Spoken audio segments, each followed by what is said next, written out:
Ja, jaz mislim, da Evropska unija, Evropski parlament tukaj precej naredi veliko dobrih stvari, čeprav je tukaj treba povedati, ne, seveda, da človekovih pravic ni nikoli dovolj, ne. Nikoli ni dovolj. To je proces, ki se nikoli ne konča, kot demokracija, ne. Nikoli ni dovolj demokracije, nikoli ni dovolj človekovih pravic.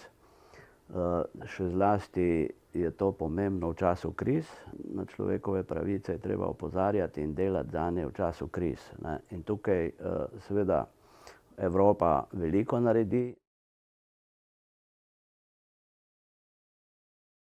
To je zame ena najpomembnejših nagrad v svetu, ne, prav zaradi tega, ker je to nagrada za svobodo misli. Svobode misli je v današnjem svetu vedno manj.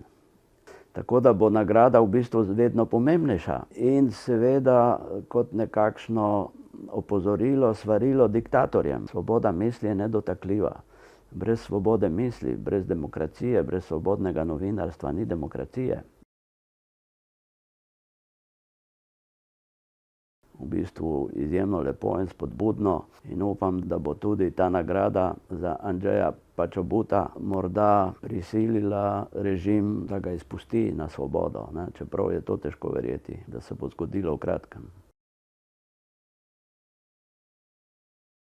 Ja, jaz mislim, da je to seveda izjemno moralno priznanje za njihovo delo. Žal sta oba nagrajenca v zaporu, kar je nesmisel, paradoks. Ne, boriš se za svobodo, boriš se za svobodo medijev in zaradi tega končaš v zaporu. Ne, to se dogaja v diktaturah. Ta nagrada seveda njenega zapora ne bo spremenila in ji bo pa dala nekakšno moralno moč, da bo zdržala ti 2 leti, če ne bo prišlo prej do pomilostitve. Ta izraz je nastal leta 1968, en teden po sovjetski okupaciji Češkoslovaške, ko so se na Rdečem trgu se je zbralo 8 disidentov, 8 sovjetskih disidentov, ki so protestirali proti okupaciji točno s tem, za našo in vašo svobodo.